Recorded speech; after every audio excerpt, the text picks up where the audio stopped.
The station covering all of the DMV. This is DC News It should Now. never happen. How did it happen? You know, everyone has an off day, but it shouldn't happen. It's kids. A daycare worker fired after a video surfaces of children being picked up and slammed to the ground. A video shocking Prince George's County parents, and now that daycare center is responding. Plus, I don't really feel as safe. I mean, we live in Southeast, and many things happen in Southeast. Recent school shootings drawing a renewed push for safety in the classroom. It's not just leaders and lawmakers speaking out tonight. Hear what students have to say about the violence. And good evening, everyone. We're going to finish out this week with increasing clouds and cooler temperatures. We have freeze alerts that are currently in place. We'll look at that coming up. hi everybody, thanks for joining us for DC News Now at 10 on DCW 50. I'm Chris Flanagan. And I'm Tasmeen Mahfouz, and our top story tonight, a video circulating all over social media shows a woman physically abusing children at a daycare in Prince George's County. Our reporter Yamari Sisse spoke to upset parents today and has the details on the story. Parents here at Oxon Hill Center for Early Learning tell me that they are frustrated after learning that an employee allegedly harmed two students. Now, the daycare center says that employee was fired, but some parents still don't feel comfortable. It should have never happened. How did it happen? You know, everyone has an off day, but it shouldn't happen. It's kids. Ladura White was surprised when she saw several videos of an employee picking up and slamming kids to the ground at her son's daycare, the Oxon Hill Center for Early Learning. My son has been here for 2 years, and I've never had any issues, but to wake up to this is like ridiculous. It should never happen. To see that on my day off, and then the first way I'm hearing about it is through social media versus the school. It's disgusting. In a letter to parents, the school says, "We take seriously the safety of our children. Therefore, upon being informed of the video, we immediately took action. The employee was fired." They say the incident was reported to police, Office of Child Protective Services, and the Office of Child Care. White says she's concerned about her 3-year-old son's safety. I don't feel safe, and I have to go to work, and I have to think of this, or is my child safe, or is someone putting his hands on him? And that's not fair. The daycare says the employee's criminal and child abuse background check was clear before hiring her. Parents say they hope the employee will be held accountable. Those are innocent kids that didn't ask for anything. They come to school supposed to be for a learning environment and somewhere safe while their parents are away or at work, and it's not fair. Prince George's County Police Department tell me that they are taking over this investigation. For now, reporting in Oxon Hill, Maryland, I'm Yamari Sisse, DC News Now. And following breaking news tonight, a landmark ruling out of Texas, where a federal judge's decision will shut down the prescribing and distribution of mifepristone in 7 days. So that's one of the key drugs used in medical abortions, and the drug was first approved in the year 2000. It's a process that took more than 4 years. So it could be used for abortions up to 10 weeks into a pregnancy. Mifepristone is also used by OBGYNs to manage early miscarriages. Now, the Justice Department has argued that trying to block the medicine is extraordinary and unprecedented. Medication abortion is the most common method for terminating a pregnancy. And ever since the Supreme Court's decision overturning Roe v. Wade in June, pregnant Americans have increasingly turned to abortion pills. And more breaking news now at 10. This out of Fairfax County, Virginia. 2 teens have been stabbed at the Walmart on Richmond Highway. We're told one of the teens is considered to have life-threatening injuries. We're told more than one suspect is in custody. Police say the victims and suspects did know each other. Of course, stay with us for more details and updates. Hi, good evening, everyone. Let's finish this week off, right? It's been an okay kind of Friday with increasing clouds across the DMV. We have some partial clearing that's currently taking place. Live look at the Capitol. Phenomenal night, but yes, it's very chilly out there, and it's going to stay that way for the start of your weekend, but we're going to finish very solid here. Right now, the satellite composite radar, a few showers that have been really persistent out towards Lexington Park into the Tidal Basin area.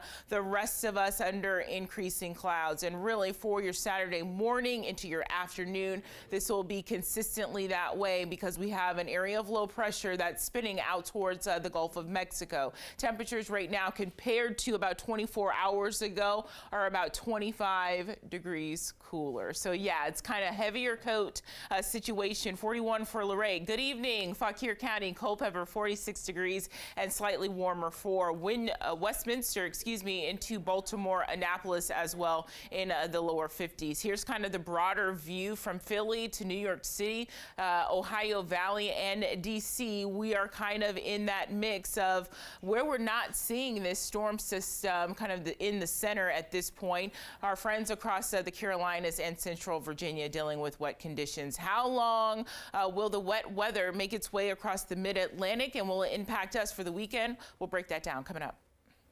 All right, all new tonight, more than a week after a mass shooting at a Nashville elementary school, school safety remains top of mind for so many of us. Yeah, that includes here in the district, where council members are debating about how to move forward with school safety legislation. Our reporter Meryl Carbone is live at Freedom Plaza for us tonight, where students and educators rallied in support of a new bill that would approach safety holistically.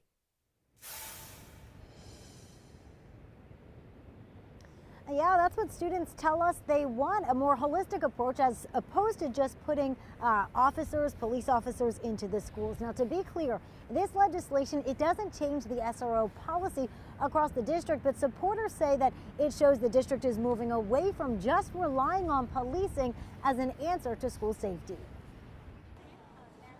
I don't really feel as safe. I mean, we live in Southeast. For sophomore Marcus Williams, going to school, which is supposed to be a safe haven for kids, feels like anything but that. You gotta go through a metal detector yourself. Plus, with school resource officers.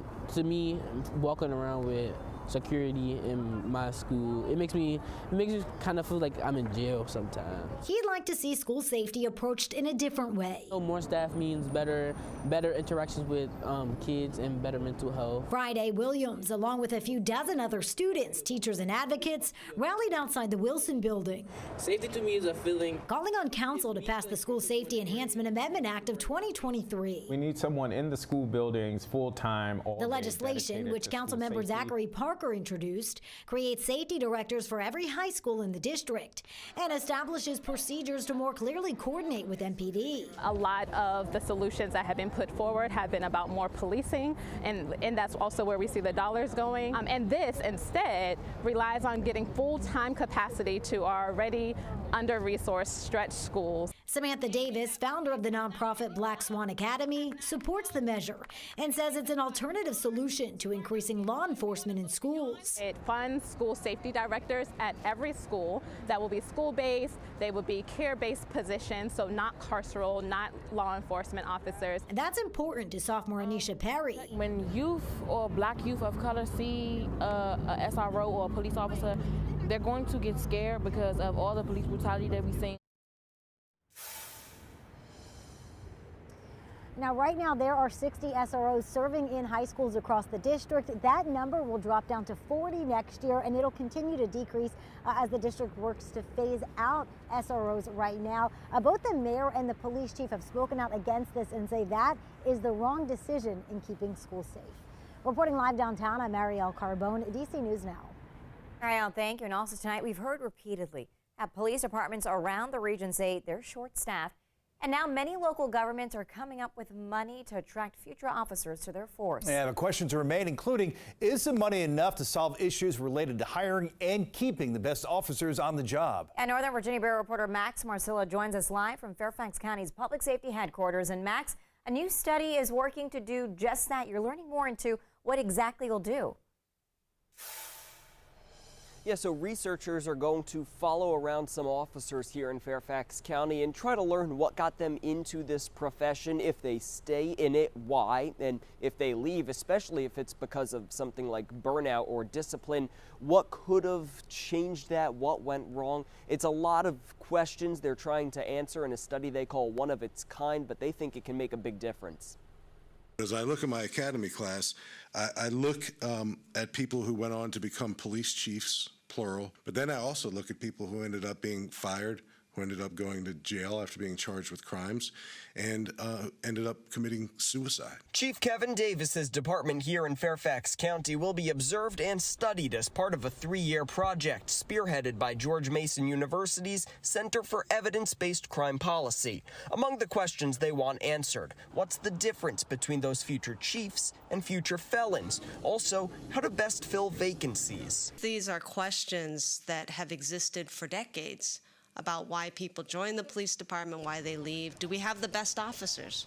in the police departments. And I feel like we're just still guessing. To be frank, the number one thing that we generally hear is compensation. Using that knowledge, governments across the DMV have tried to address vacancies through hiring bonuses. We just gave him additional authority and additional tools for his toolbox. Last year, Fairfax County's board approved hiring bonuses of up to $15,000 for officers, and it's not alone. Muriel Bowser announced today hiring bonuses for officers in the district will be increased to $25,000, and the new officers in Montgomery, Prince George's, and Prince William counties will all see increased hiring bonuses thanks to actions taken in just the last year. But the study hopes to get beyond how to hire and emphasize who to hire. How do we make sure that they're having the best professional experience that they can have so that when they are out on the street and working with people, they go out with a good attitude?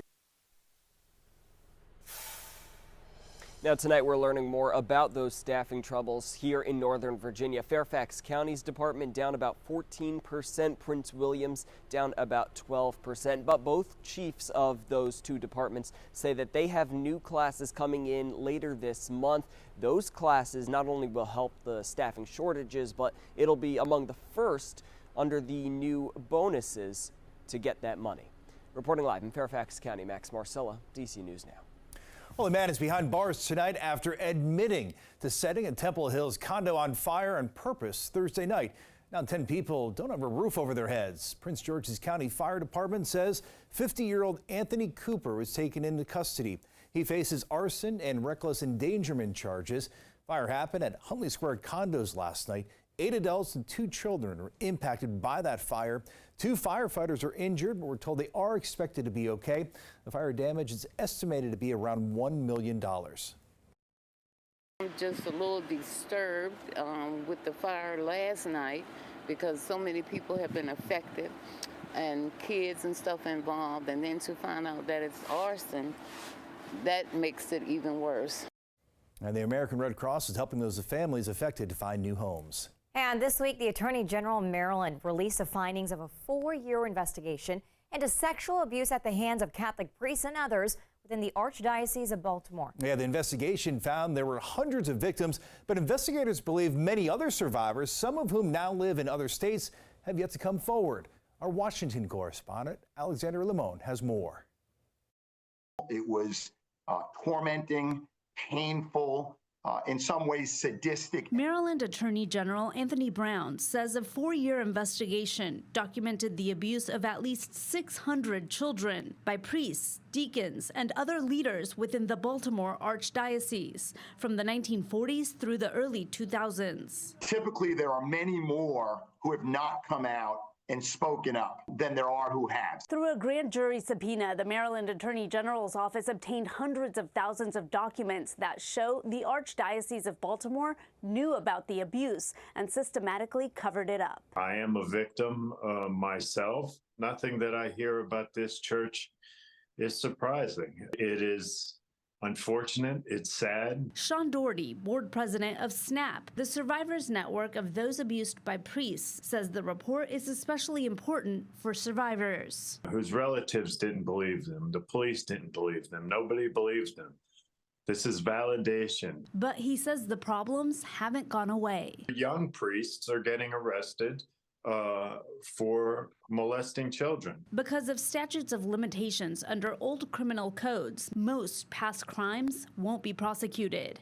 But the names of newly identified abusers could be released in the future. And the Maryland legislature also passed a new law this week to allow survivors to sue. In Washington, Alexandra Limon.